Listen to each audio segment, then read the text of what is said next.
So you think about selling your house. Everybody's coming out of the woodwork saying, hey, fix this, improve that, do this, do that. Well, what don't you need to fix? What shouldn't you fix? I'm going to go over a list with you right now. So stick around to the end, and I will tell you the one thing that nets the most amount of profit for the least amount of cost. It'll be towards the end, so don't just skip to the end. So the first thing is, don't do partial fixes. If you're going to fix something, fix the whole thing. The one thing a buyer does not want to see ever is something that's half done. It makes it just look bad, and they kind of wonder, well, what else did they shortcut? So don't do half fixes. Number two, the kitchen. A lot of people tell you, oh yeah, redo the kitchen, it'd be great, you get your money back. No. On average, people get 53% of their money back when doing a kitchen. That means 47% of every dollar you spend, and that's a lot of money, is going to go right out the window. Now, if you want to reface the doors and the cabinets and put some granite countertops in, that's great. Change the knobs, change out the appliances, that's fine. You'll probably get all that back. But don't redo the whole kitchen. Second thing is a bathroom. Everybody's going to tell you kitchens, bathrooms, basements, decks, those are the things that normally sell. We're talking about mostly Northeast Philly, Lower Bucks County. The bathroom, you're only going to get 51% of your money back. So again, 49% is right out the window. If you want to improve it, you want to fix what's broken, change the faucets maybe. If they're old, if something's damaged, replace that. That's great. But don't go crazy with the bathroom. The money that they charge you is going to be almost half of it thrown out the window. The next mistake people make is adding a master suite. Well, a master suite is only going to give you 53% return. So again, 53% of every dollar is going to come back to you. The rest is gone, out the window. New doors. Get a new front door, maybe a new back door.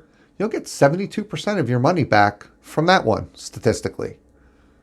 So now if you have an older door, you can paint it. Most doors you can paint. You may even be able to change the hardware. A little cheap fix. Don't replace the doors. A deck. A deck will get you 74% of your money back. So again, you put $5,000 into a deck, you're going to get 74% of that back. You're not going to get all your money back, and you're certainly not going to make a profit. Finishing your basement. It adds square footage. Even appraisers usually only give 70 cents on the dollar of the square footage value of a basement compared to a room on the ground level or upstairs where the bedrooms are, assuming you have a 2-story or a 3-story house. So again, you're only going to get back 70 cents on every dollar you spend. The other 30 cents is just thrown away. New siding. New siding is only going to return 76% of what you're spending on it. Certainly not going to make you a profit. So if you can paint it, paint it.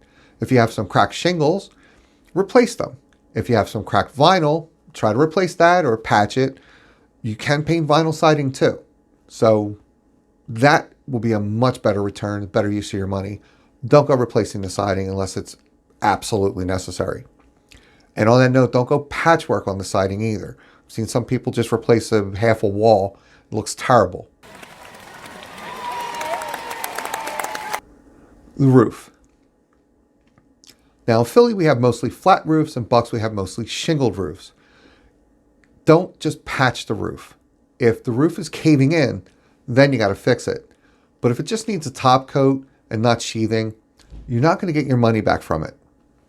On a roof, you only get 65% of a return. You put a new roof on, think you're going to get a whole lot more money for your house. It's not going to happen. Let's talk about windows. A lot of people go out and say, I got old windows. The house was built in 1950. I got to go replace them. No. You have old wooden windows. People want to replace them. No. You're only going to get back about 75% of the investment in replacement windows. Now, I'll relate to you a conversation I had with my dad a long time ago. When he was replacing his windows, the guys came out and sold him on that the cheap windows and the more expensive windows, he was going to get a lot more money returned to him from the more expensive windows. Well, if you're talking about energy efficiency, that may be true. But in terms of resale value, it's really not. Replacement windows are replacement windows. People don't come out. I've never had a buyer in hundreds of houses I've sold come out and say, you know what, I'll take house A over house B because it has a better quality window. So replacement windows are replacement windows. And on average, you're going to lose 25% of your money replacing all the windows. Now, a heater. If a heater's broken, you got to fix it. But if it's not broken, you can get it serviced. To upgrade your heater, trying to get a return on it and get more for your house is not going to happen. It's a bad move. 35 to 50% of your money back when you replace the heater. Don't do it unless you absolutely have to. Now, central air. Central air will normally add about 2.5% of the price of your home in value. So if you have a $300,000 house, you have 2.5%, it's $7,500. It'll add to back into your house. Central air will cost anywhere from $5 to $7 to even $7,500. So it's kind of a wash. If you're going to have to add ducts, that's even worse. So you have to take that kind of play by play. Can a small unit be put in? Can the proper size the small unit be put in for $5,000 and get a 2.5% return on the sale of your house? That might be worth it. Then again, it might not be. You have to weigh that one out. Now I want to share something with you. I do a lot of estate sales and do a lot of senior real estate specialists. So I do a lot of elder people moving. And a lot of times the houses are old. They're old. They're functional, but everything inside them is old. And somebody will come out and say, well, I just want to do the kitchen. I'm going to do a new kitchen because, my nephew told me I should do a new kitchen. Well, don't do a new kitchen if you have old bathrooms. That's 100% waste of your money. Don't do new bathrooms if you have an old kitchen. It's either all or nothing. And to do it all, you're never, ever going to get all of your money back. And you're certainly not going to make a profit. And that's what we're trying to do here. Trying to get the most amount of money for your house and not throw your money away redesigning it for other people. I promised you earlier I would tell you the one thing that gets the best return when you're selling your home.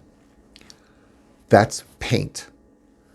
I've sold hundreds of homes where people chose to paint and not to paint. It's a huge difference. Wallpaper, popcorn ceilings, just that stuff. Pick a neutral color. Pick one color. Don't go painting 5 different colors in the house. It's too much. It could drive people crazy. And especially if you have stuff like from the 70s. They used to paint the room green, or, your favorite hockey team is orange, like the Flyers. I'm not advocating getting rid of the Flyers paint. So please don't message me. You don't like the Flyers. But if you have those strong colors, think about painting them neutral. That you will get your money back. You will get a great return on that. So again, think carefully before you do any work on your house, because there's things you just don't have to do. Hi, I hope you found this information useful.